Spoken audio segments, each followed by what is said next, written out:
Hey everybody, welcome to Here for the Experience.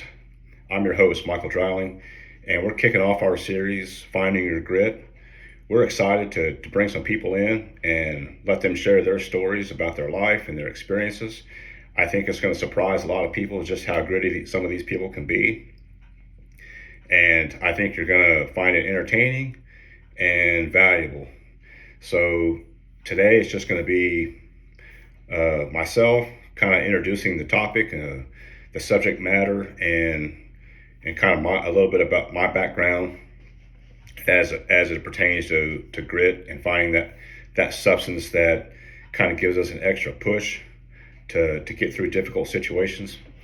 And then as the series progresses, we're going to add some guests and let them share out their stories and examples of life experience that hopefully everyone out there can either find interesting, maybe identify with, or maybe it resonates with. But I think at any rate, you're gonna find some interesting content.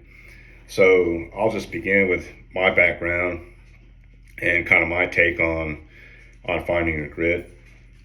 So for those of you that kind of know me, I don't know. I guess I've been in the exercise slash training fitness endeavor for most of my life.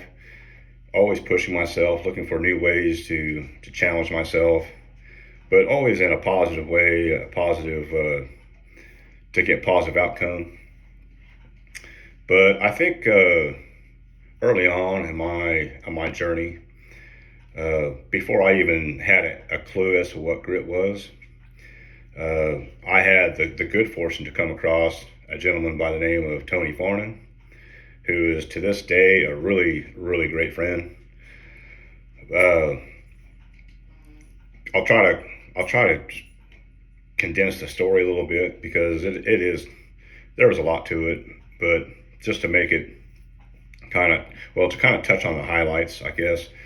Um, I was training and at the time kind of considering the idea of switching from bodybuilding or more of a bodybuilding type style of training to a powerlifting style. And anyway, I was just kind of really wanting to commit to overall absolute strength. And this guy, Tony, who had a powerlifting background himself, was pretty successful in that, was patient enough to work with me and teach me some things. But aside from just reps and set scheme and trying to plan out workouts, try to program out scheduling and max effort lifts, there was something else that I wasn't really planning on when I kind of came into contact with Tony, and our friendship began kind of with the powerlifting thing, but there was a lot of other elements that came later that was a complete surprise to me, but a great surprise to me. So on that, the thing was the grit. Okay, it was an element. It was a substance of potential that I had inside that I wasn't even personally aware of. I just thought I trained hard and I did my best I could, did the best I could when I was training. And so I really wasn't looking for anything extra. I didn't really think to.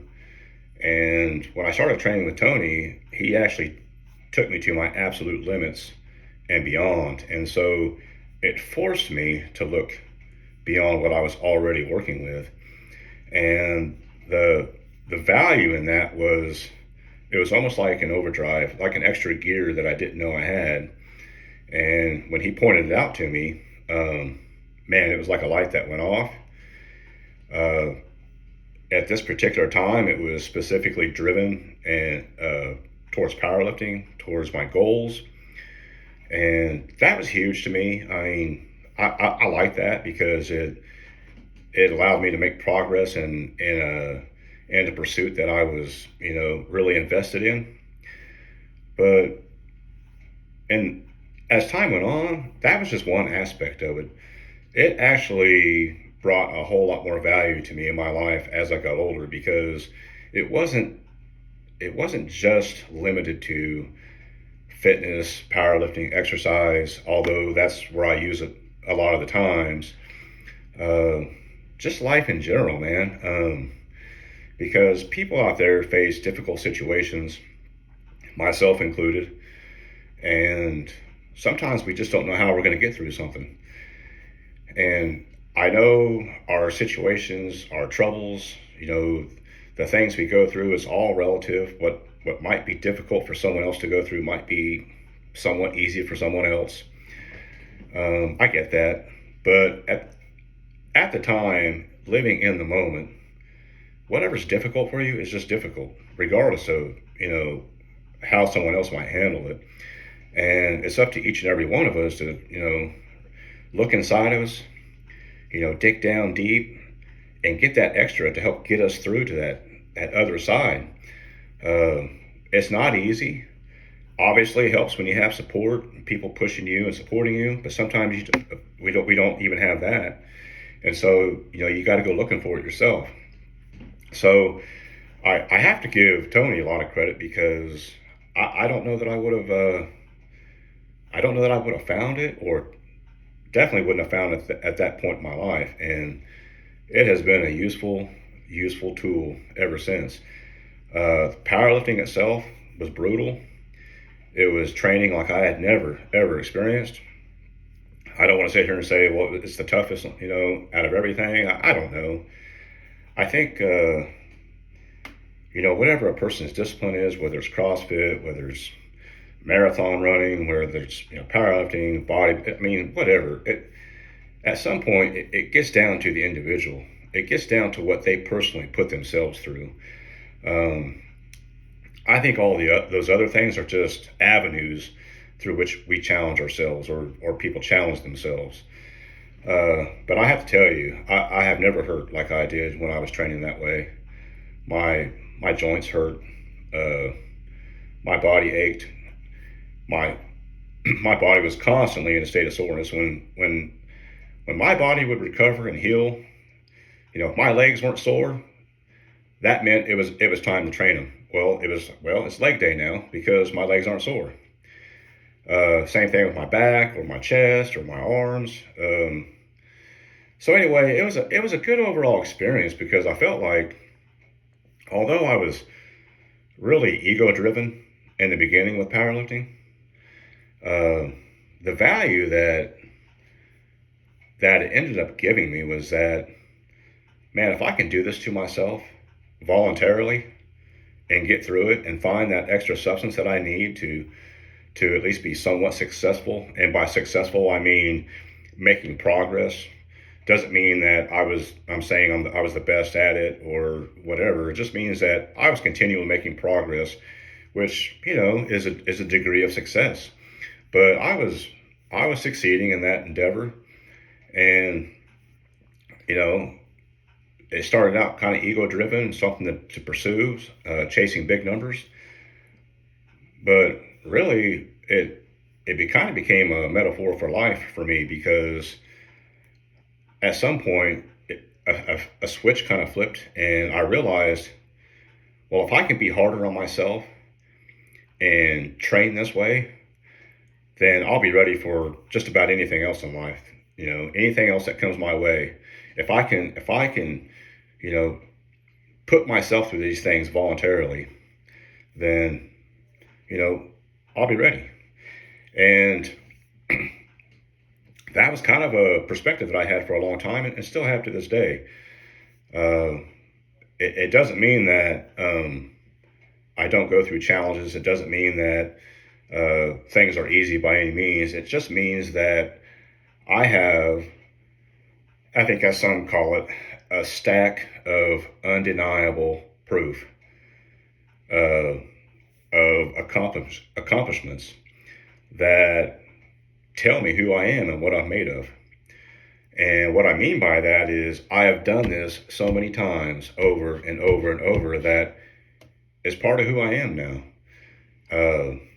So challenges, it's just part of life, and I'm ready for it. Even if I'm not ready for every little single thing, I'm ready to get down and find that grit. And that's what I hope, we can kind of convey to the listeners out there. Um, I know that there's people out there probably going through things and maybe just not really sure how to handle things, maybe not sure what they're going to do or how to get through it. Maybe they have support, maybe they don't, maybe they feel all alone. But I'm here to tell you, just because you don't see it or feel it, doesn't mean that you don't have something inside of you that's ready and waiting to give you a little bit more. And so that's really kind of the message I want to bring to you guys is hey, get in touch with yourself and look inside, look around, because you have it in you. You have to find a way to tap into it, just like I did, just like so many other people do. I'm not unique. I'm not anything special. Most of us are just pretty much average people. And some of the guests that we have on, uh, you're probably going to look at them and think, pretty average, and they are. But the twist is they got something that's beyond average inside of them. And that's the difference. And they have learned to tap into that and use it as much as they need it in their daily lives. So that, I think, is going to be an interesting story because that you guys get to hear, because I think you're gonna find it very interesting, the twist in these people's lives. So I'm excited about what's coming behind this episode, and I hope that it has something for everyone to take away, or at least most people that follow this podcast. Something encouraging, because that's really the goal for this podcast, is to talk about some serious topics, but in a positive way. What you can take away from it in what can benefit you in the most positive way possible, and just find basically the content generally interesting. So that's our goal, is to always leave you guys with something that you can maybe think about and maybe incorporate in your life. Maybe if it's not necessarily everything that we talk about or discuss, or I don't anticipate or expect everyone to agree with everything that's discussed, or all the conversations on here, but I do want it to provoke some thought and some I guess just some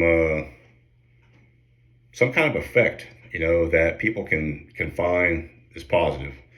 So that's our goal here on the show. And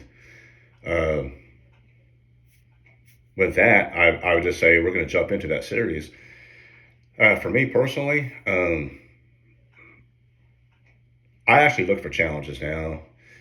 Life has its own things that come my way, and I can't anticipate each and everything that comes, but I'm so, I guess, I'm so geared towards pushing myself and finding my limits that's just another thing on the list, And so whether it's a life challenge or whether it's a challenge that I specifically pick or create to test myself or push myself, I just do it. I enjoy that. I've come to enjoy finding my limits. It's very rewarding for me because, by all accounts, I'm a very average person. So to push myself beyond that and show people that, hey, if I can do it, any of you guys can, if you want to. Now, not everybody wants to do the things I do, and that's fine. I get that.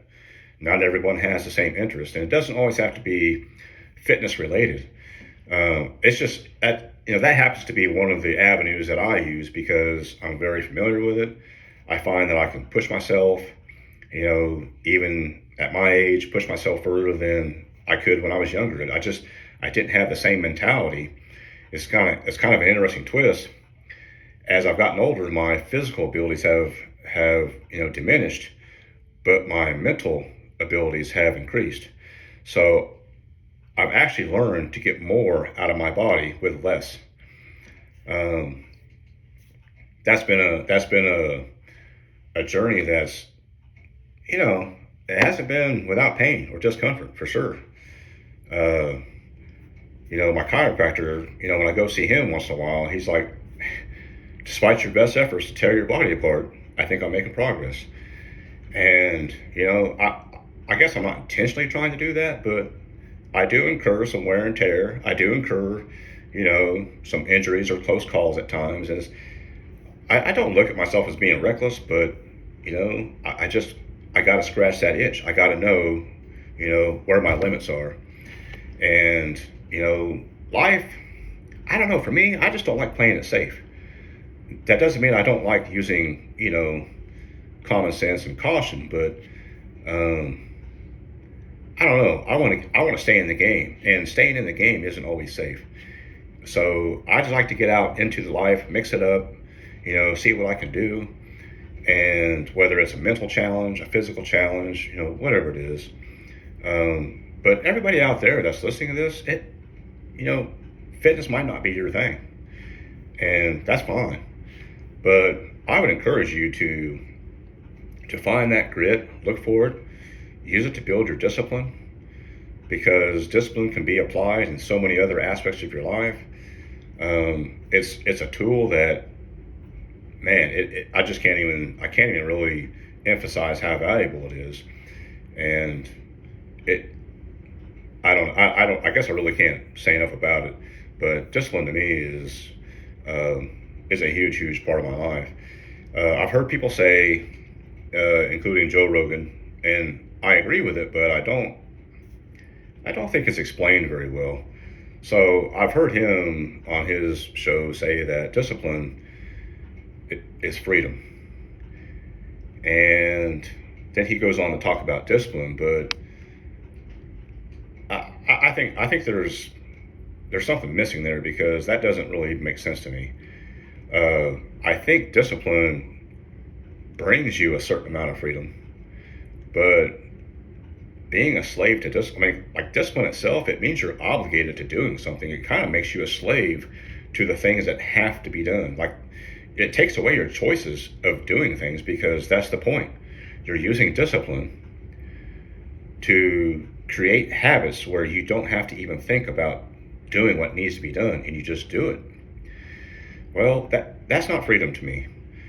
However, the flip side that I've never heard anybody explain or talk about is that by sacrificing a little bit of yourself to discipline, now it gives you a whole bunch of choices in life that you normally wouldn't have. And maybe that's the freedom they're talking about.